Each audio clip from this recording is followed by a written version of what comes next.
Chicken biryani కోసం first onion cut చేసుకోవాలి and green chillies, coriander. ఒక బౌల్లో ఆయిల్ తీసుకొని ఆయిల్ యాడ్ చేసుకోవాలి.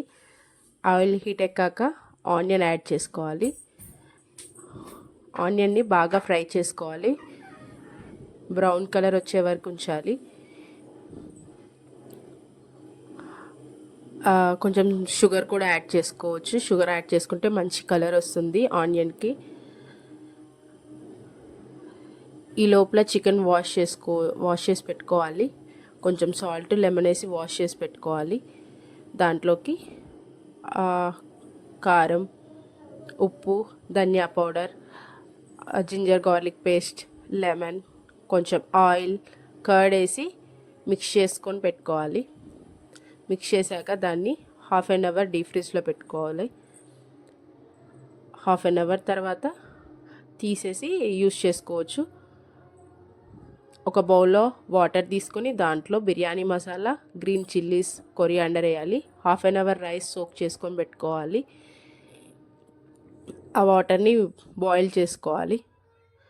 అందులో కొంచెం ఆయిల్ కూడా యాడ్ చేసుకోవాలి. రైస్ మంచిగా పొడిగా వస్తుంది. వాటర్ బాగా బాయిల్ అయ్యాక సోక్ చేసుకున్న రైస్ని వాటర్లోకి యాడ్ చేసుకోవాలి. టోటల్ రైస్ స్ట్రెయిన్ చేసి యాడ్ చేసుకోవాలి వాటర్లోకి. మసాలా మీ టేస్ట్కి తగ్గట్టు వేసుకోండి. సాల్ట్ కూడా.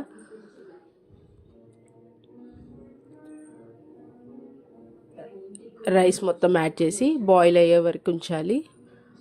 ఒక 80% బాయిల్ అవ్వగానే ఫస్ట్ కొంచెం రైస్ తీసేసి మ్యాగ్నేట్ చేసుకున్న చికెన్ పైన 1 లేయర్ వేసేయండి. 1 లేయర్ యాడ్ చేయాలి.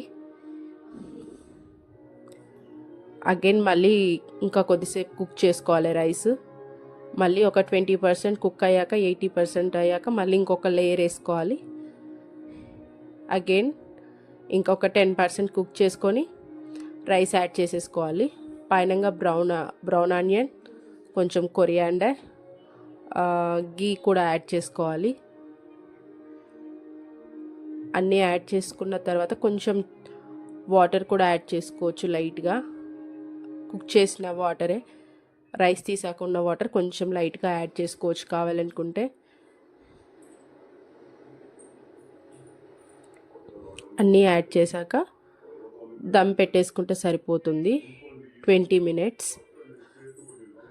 స్టవ్ ఆఫ్ చేశాక కూడా 10 minutes రెస్ట్ ఇవ్వాలి. వెంటనే తీయొద్దు. 20 minutes దమ్ పెట్టేశాక 10 minutes రెస్ట్ ఇచ్చాక అప్పుడు ఓపెన్ చేసుకోవాలి. Emmy biryani, chicken biryani is ready.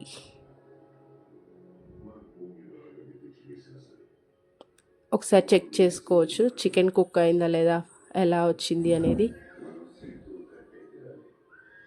Biryani is ready.